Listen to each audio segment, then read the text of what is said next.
Welcome back YouTubers to my channel of an everyday life of an Aspie. If you're following my channel right now, this is all about the OCD series right now and the mental health awareness that I want to address to you all basically. And obviously at this point of time I have collabed up as much as information as I can. So for the ones that I might have missed out, I might have to actually collab into the, like I said, into maybe the days that has the awareness, mental health awareness week, or some sort of awareness month, or whatever it may be, of these titles that I am addressing to you all of these different mental health disorders. So not further ado, this is treatments and drugs for OCD sufferers, just as the title.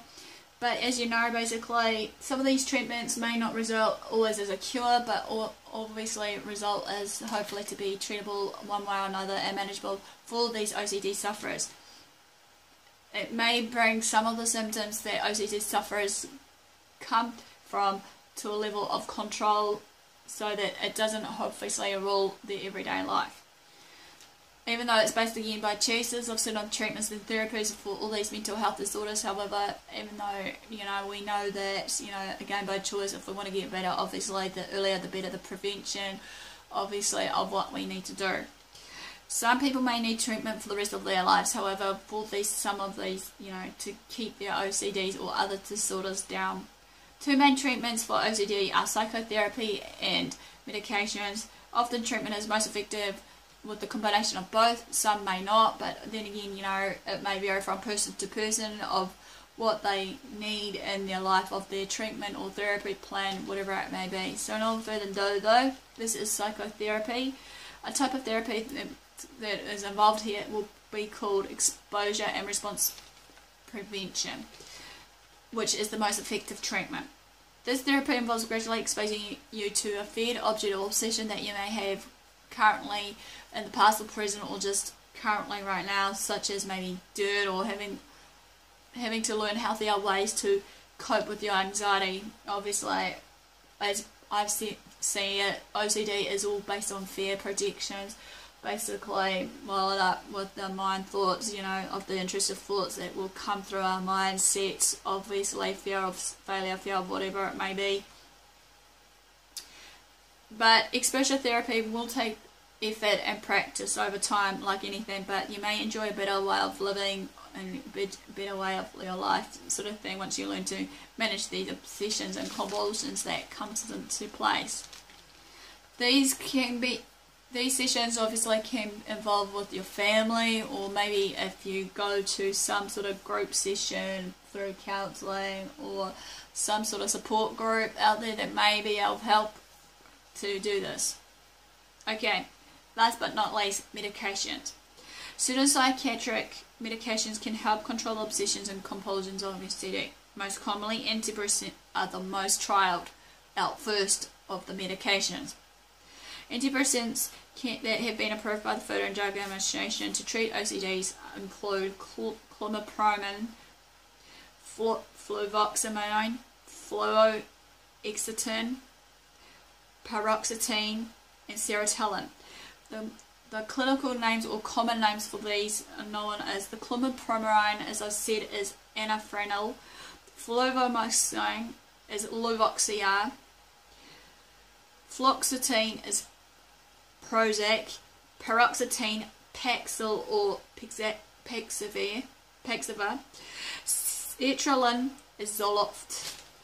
Okay, however, other depressants and psychiatric medications used for other conditions may be prescribed off the label to treat OCD or other like conditions such as depression, anxiety, and the like.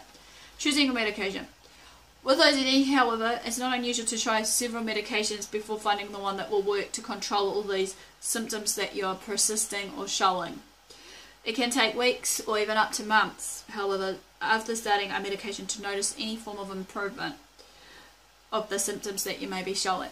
Your doctor also might recommend combining the medications that they are prescribing to you, such as the antidepressants and antipsychotic medications, to make them more effective in controlling the symptoms. However, bear in mind, don't stop taking your medications though, without talking to your doctor, even if you feel that you are feeling better. You may have a relapse of OCD symptoms. Antidepressants are considered addictive, but sometimes physical dependence, which is different from addiction, that can occur. if you're stopping treatment abruptly of what you're doing or missing several doses, this can cause withdrawal-like symptoms, sometimes called discontinuation syndrome. Work with your doctor to gradually and safely decrease your dose if you feel the need or the must to do this, because obviously, like, we know sometimes doctors don't know best for us, but when it comes down to obviously knowing in ourselves what's right for us, then we should be able to wean ourselves off.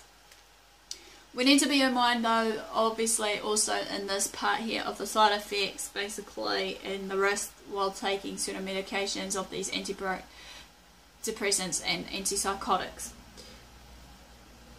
Obviously, in general, we know that the main goal here for OCD sufferers is to basically, for the treatment of medications especially, is to effectively control the signs and symptoms of at the low possible dosage. But there are some things we need to consider, however, while taking all this, you know.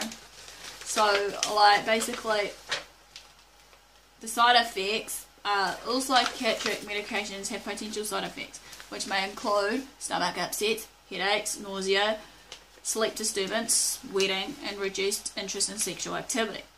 Again, talk to your doctor about your possible side effects that may occur for these medications, so that they can monitor you as well, and also let them know about any troubling side effects that you may have known about. Suicide risk. Most antidepressants are generally safe, but FDA requires that you carry the strictest warnings for prescriptions. In some cases, children, teenagers, and younger adults at the tender age of under 25 may have an increased risk of suicidal thoughts or behaviour when taking these form of antidepressants, especially in the first few weeks after starting or when the dose has been changed. If suicidal thoughts occur when taking antidepressants, immediately contact your doctor or get emergency help. Keep in mind that some antidepressants, however, are more likely to reduce suicide risk in the long run by improving the mood. Last but not least, interactions with other substances. Some medications, as we know, are dangerous for us to take if we were to take with certain foods or alcohol, drugs, and the like. So basically, we need to bear in mind again to tell the doctors what we're taking, be it vitamins or whatever that comes with it. Other treatment. Sometimes medications and psychotherapy aren't effective enough to control the OCD symptoms. So research has been continued on the potential effectiveness of deep brain stimulation, or DBS, for treating OCD like symptoms for sufferers that doesn't respond to traditional treatment approaches.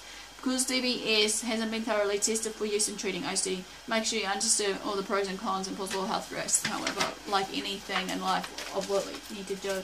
So basically, that ends, obviously, the treatment and therapy for OCD sufferers.